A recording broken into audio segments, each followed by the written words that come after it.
Bonjour et bienvenue. À travers cette vidéo, je voudrais vous faire part d'une situation qui m'a agacé au plus haut point. Il s'agit d'une postulante que j'ai accompagnée à travers la VAE et qui occupait un poste à très haute responsabilité. La première fois que j'ai échangé avec elle, je me suis dit « Waouh, il n'y a pas de doute, on va faire un super travail ». Et ça a été le cas. On a fait un super travail ensemble et ça s'est très bien passé. La particularité de cette candidate, c'est qu'elle postulait à un diplôme inférieur à sa fonction. En fait, elle souhaitait obtenir un BTS alors qu'elle avait largement le niveau et la fonction pour passer un master. Pourquoi? Tout simplement parce qu'elle avait un poste de direction.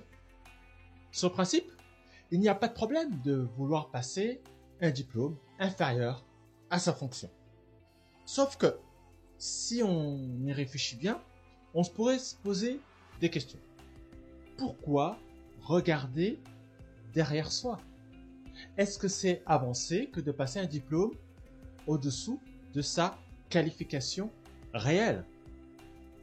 Quel est le réel intérêt à passer un diplôme qui est derrière nous, un diplôme qui est inférieur à notre fonction? C'est une question rhétorique, c'est-à-dire que il faut réfléchir personnellement à cette question. Est-ce qu'il y a un réel intérêt? Est-ce qu'il y a une plus-value? Puisque, il faut se l'avouer, passer une VAE, c'est contraignant, ça demande un investissement et il faut quelque part qu'on y trouve un intérêt personnel. Or là, dans une situation comme celle-ci, si ce n'est se rassurer, eh bien, la question à se poser, c'est est-ce que c'est un bon choix? Donc, il faut se poser ces questions. Quel intérêt y a-t-il de passer un BTS alors qu'on pourrait prétendre au master? Quel intérêt de passer un CAP alors qu'on a la possibilité d'obtenir un BEP ou un bac pro? Quel intérêt de passer un bac si on a la possibilité de passer un BTS? Et ça, c'est tout un ensemble de questions que l'on devrait se poser lorsque l'on souhaite entamer une démarche de VAE. Mais je vais vous expliquer un petit peu comment ça s'est passé avec cette postulante. En fait, lorsque l'on souhaite passer un bac ou un BTS, donc on peut être en tout cas agent de maîtrise, avoir la responsabilité d'une équipe de 2-3 personnes. Et dans ce cadre-là, on est encore dans l'opérationnalité. Ça veut dire qu'on a encore quelque part un peu la main dans le cambouis.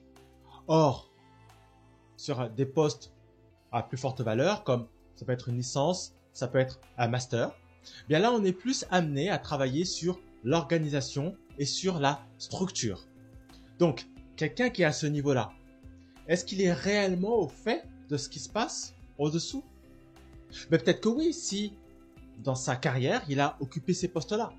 Mais si pendant de longues années, on a eu un poste de direction ou de forte responsabilité, la question est de se poser, est-ce que c'est judicieux? Et c'est là la question que je vous pose aujourd'hui. Est-ce que le diplôme que vous souhaitez obtenir aujourd'hui est à la hauteur de votre compétence? Donc voilà ce que je voulais échanger avec vous. Je vous remercie en tout cas pour toute votre attention. N'hésitez pas à mettre un pouce, ça fait toujours plaisir et puis ça permet surtout à YouTube de bien référencer la chaîne et cette vidéo. Et je vous dis à bientôt pour une prochaine vidéo.